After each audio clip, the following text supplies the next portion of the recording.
രാജ്യതലസ്ഥാനത്തെ പ്രമുഖ ക്ഷേത്രങ്ങൾ ലക്ഷ്യമാക്കി പാകിസ്ഥാൻ ആസൂത്രണം ചെയ്ത വൻ ഭീകരാക്രമണ പദ്ധതി ഡൽഹി പോലീസ് തകർത്തെറിഞ്ഞു.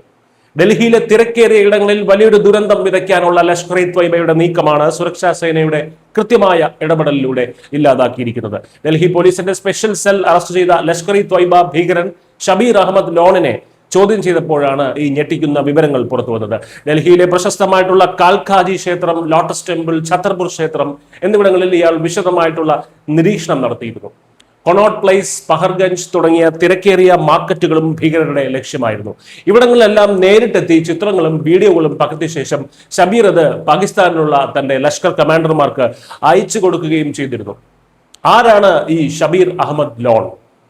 പാകിസ്ഥാനിലെ മുസഫറാബാദിലെ ലഷ്കർ ക്യാമ്പിൽ നിന്നും അടിസ്ഥാന തീവ്രവാദ പരിശീലനങ്ങളായിട്ടുള്ള ദൗറ ഇ ആമും ഉന്നത തീവ്രവാദ പരിശീലനങ്ങളായ ദൗറ ഇ ഖാസും ലഭിച്ച കൊടും ഭീകരനാണ് ഇയാൾ. 2007 AK-47 തോക്കുകളും ഗ്രനേഡുകളുമായി ഡൽഹി പോലീസിന്റെ സ്പെഷ്യൽ സെൽ ഇയാളെ പിടികൂടിയിരുന്നു. 2018 വരെ തീഹാർ ജയിലിൽ കഴിഞ്ഞ ഇയാൾക്ക് ജമാഅത്ത് ഉദ് ദവ തലവൻ ഹാഫിസ് സയ്യിദുമായും അയാളുടെ ഡെപ്യൂട്ടി സാക്കി ഉർ റഹ്മാൻ ലഖ്വിയുമായും നേരിട്ട് ബന്ധമുണ്ട്. 2015 ശ്രീനഗറിലും ഇയാൾ അറസ്റ്റിലായിട്ടുണ്ട്. ജാമ്യത്തിൽ ഇറങ്ങിയ ശേഷം ബംഗ്ലാദേശിലേക്ക് കടന്ന ഷബീർ പാകിസ്ഥാൻ ചാരസംഘടനയായ ISIയുടെ സഹായത്തോടെ ദ റെസിസ്റ്റൻസ് ഫ്രണ്ട് മാതൃകയിൽ അവിടെ പുതിയൊരു ഭീകര സംഘടനയ്ക്ക് രൂപം നൽകാനുള്ള ശ്രമത്തിലായിരുന്നു.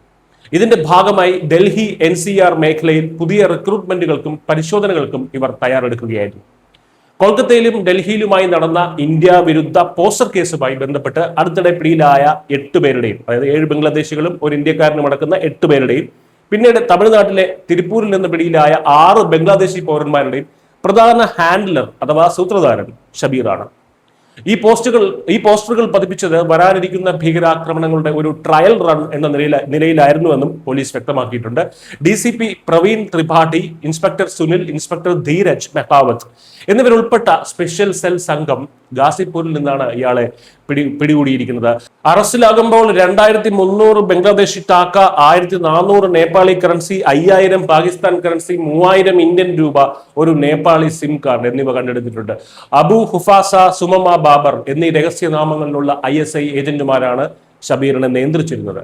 ബംഗ്ലാദേശ് വഴി ഇന്ത്യയിൽ അനധികൃത കുടിയേറ്റക്കാരെ ഉപയോഗിച്ച് പുതിയ തീവ്രവാദ ശൃംഖല സൃഷ്ടിക്കാനുള്ള പാകിസ്ഥാന്റെ നീക്കത്തിനേറ്റ ഒരു കനത്ത തിരിച്ചടിയാണ് ഈ അറസ്റ്റ്. തിങ്കളാഴ്ച പാട്യാല ഹൗസ് കോടതിയിൽ ഹാജരാക്കിയ ഷബീർ ലോണിനെ ഇപ്പോൾ 5 ദിവസത്തെ പോലീസ് കസ്റ്റഡിയിൽ വിട്ടിരിക്കുകയാണ്. രാജ്യത്തിന്റെ സുരക്ഷാ സംവിധാനങ്ങളുടെ ജാഗ്രത ഒന്നുകൊണ്ട് മാത്രമാണ് ഡൽഹിയിൽ നടക്കാൻ പോകുമായിരുന്ന ആ വലിയൊരു ചോരപ്പുഴ ഒഴിവായത്. News desk Malayalam.